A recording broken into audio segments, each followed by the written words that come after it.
Patinding trauma ang iniwan sa mga estudyante at ilang guro nang nangyaring pamamaril ng dalawang estudyante sa San Jose National High School sa Tacloban, Leyte.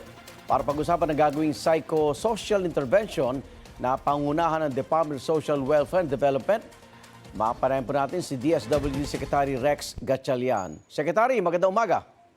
Igan, magandang umaga rin sa lahat ng nanonood at nakikinig sa inyong programa. Again, thank you for having me. Paano ang gagawing psychosocial intervention sa mga estudyante at guro?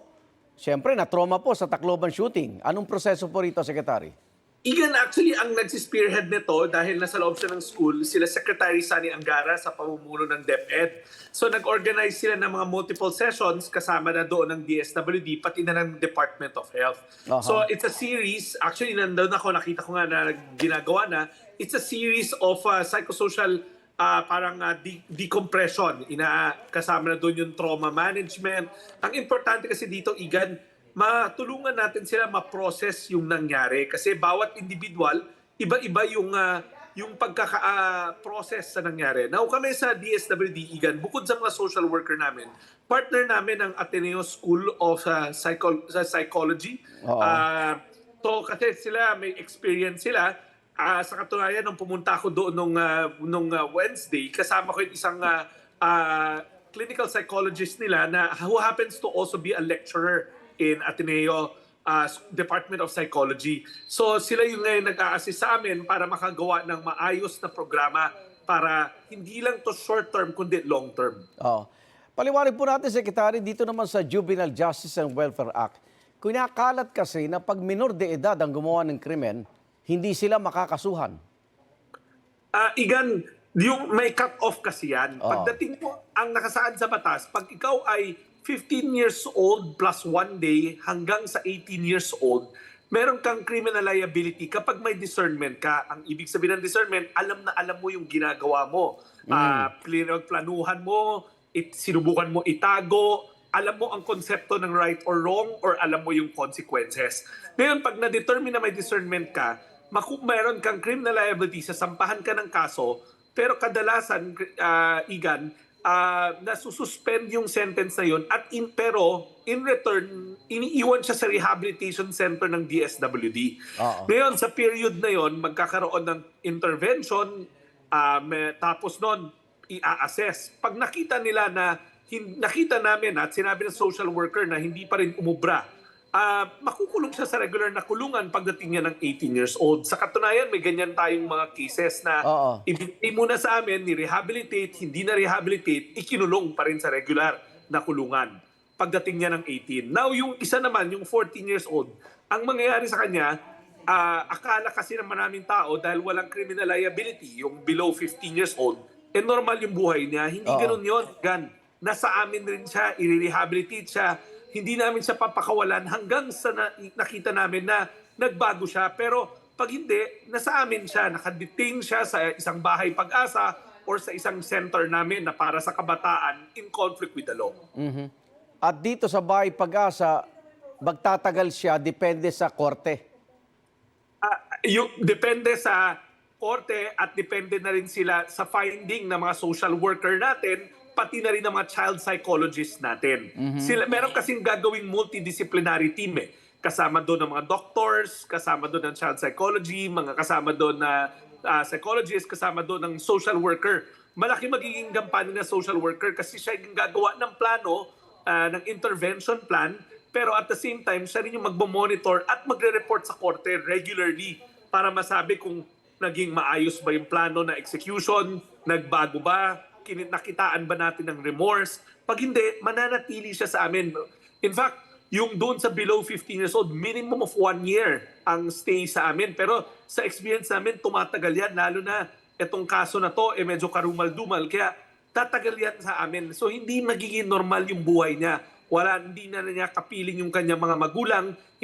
Wala na siya sa komunidad. Aalisin namin siya doon. Okay, sakaling pumasa sila sa intervention ng DSWD sa Bahay Pag-asa, laya na siya, babalik na siya sa komunidad, sa kanyang mga magulang? Ang tinutukoy ba natin yung 14 years old? Yung 14, oo. Yung 14, i-reintegrate siya pabalik sa kanyang komunidad. Pero again, Igan, gusto ko ulit-ulitin na matagal na proseso yun at minsan hindi pa nga nangyayari. Meron pa rin na mga nasa Bahay Pag-asa or nasa rehabilitation centers namin. Okay. Kasi dalawa yan, Igan. Merong Bahay Pag-asa, tapos meron pa kami yung regional rehabilitation centers for the youth. Okay. Kamukha rin lang naman yon, parehas sa pasilidad yon. Meron kami na years na nasa amin pa rin. At Okay. hindi binabalik kasi nga masalimuot yung ganyang pagkakakorek or yung interventions. Kailangan makitaan natin sila na na-achieve yung restorative justice, yung para nakita ng social worker na nagbago, na unawaan niya yung ginawa niya, humingi ng tawad, nagkaroon ng struktura yung buhay para itama yung kanyang mga pananaw o yung kanyang buhay. Pero si 15 years old na may criminal liability na, pagkatapos niyang sa intervention na ginagawa rin sa kanya, isasama na siya pagdating sa tamang edad sa mga hardened criminal o matatandang criminal, tama ba? O, depende sa korte yon. Merong pag nakitaan ng maganda yung kanyang ginawa o yung naging asal niya sa loob, Oo. ibabalik siya. May tinatawag, Igan, na diversion plan naman. Yan yung kumbaga parang nakabalik ka na sa komunidad mo pero meron ka pang mga commitment na gagawin kung saan yung mga social worker imo-monitor ka at kung lumabag ka doon sa mga agreement natin, ibabalik ka ulit sa loob. Or this time, baka pag nasa age of majority ka na, sa kulungan na. Okay. Bigyan kita ng example, yung Maguat case, yung sa North Cotabato, kasi similarly situated yun. Yun yung dalawa sila na minor de edad na pinatay nila yung ang mga tunay na anak ng adoptive, kasi inadopt yung isa doon yung babae. Oo. Pinatay nila yung dalawa nilang kapatid na biological. When I say nila, kasi pati yung nobyo niya nakisama. So doon sa case na yon, nilagay muna siya sa Regional Rehabilitation Center namin kasi suspended yung sentensya. Oo. Pero after 3 years, hindi namin nakitaan ng pagbabago. Ng remorse, oo. Ngayon nakakulong na sila parehas sa regular na kulungan ng matatanda. Okay, sa ganitong mga pagpaliwanag, wala sa edad itong Juvenile Justice and Welfare Act. Hindi kayo pabor na ibaba ang age ng criminal liability, Secretary? Igan, at this point, yung personal kong opinion, isasantabi ko at hindi na importante yon. Ang posisyon namin, katulad ng posisyon ng ating Pangulo, open tayo sa mangyayaring mga dialogo, sa mga pag-uusap at pagrebisita dito sa batas na to. Kung matatandaan nyo, nitong last Monday, sinabi ni Yusek Claire Castro na open ang ating Pangulo na rebisitahin, makinig, sumali sa dialogo or sa mga debate na mangyayari tungkol sa pagbababa ng minimum age of criminal responsibility. Opo. At sa katunayan, pinapatawag na kami sa Senado sa July 1. At alam ko, ito ang main topic. So, open kami, makinig, lumahok, at pakinggan yung mga data na lalabas or yung mga analisa tungkol sa issue na to at pati na rin sa issue kasi nag-iba na yung mundo nung hinubog yung batas, iba na rin ngayon, meron ng social media, may iba't iba ng mga aspeto pero we're open to listening and to joining the dialogue. Maraming salamat, DSWD Secretary Rex Gatchalian. Ingat po. Maraming salamat, Igan, magandang umaga.